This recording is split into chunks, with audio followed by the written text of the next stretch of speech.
Sir इतने time से कोशिश कर रहा हूँ, लीगल नोटिस ही नहीं बन रहा सर। बस इतनी सी बात, लीगल नोटिस बनाना बहुत आसान है, सिर्फ उसका फॉर्मेट पता होना चाहिए। सच में सर?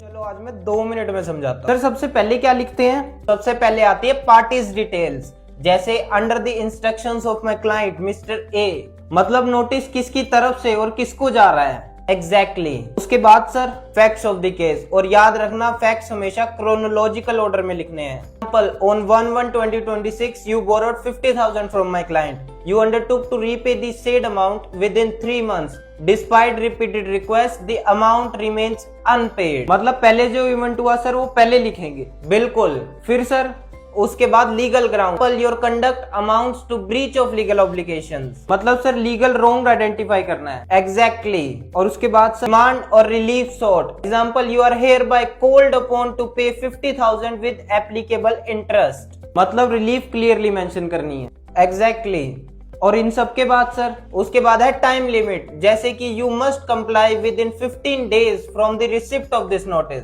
लास्ट में legal consequences, example failing which appropriate legal proceeding shall be initiated against you. Sir बस इतना ही? हाँ, मैंने तो पहले ही कहा था लीगल नोटिस बनाना मुश्किल नहीं है, सिर्फ आपको फॉर्मेट का पता होना चाहिए। सर एक बार पूरा रिवाइज कर दीजिए, मैं लिख लेता हूँ। तो लिखो, फर्स्ट है पार्टीज डिटेल्स, सेकंड है facts of the case in chronological order, third है लीगल ग्राउंड, फोर्थ है डिमांड और रिलीफ सॉट, फिफ्थ है टाइम लिमिट और सिक्स्थ है लीगल कॉन्सिक्वेंसेस। अब समझ गया सर। इसी फॉर्मेट को फॉलो करके तुम किसी भी मैटर का लीगल नोटिस ड्राफ्ट कर सकते हो। और अगर आपको भी लीगल नोटिस का कंप्लीट फॉर्मेट और उसके नोट्स चाहिए तो कमेंट में लीगल नोटिस लिखो।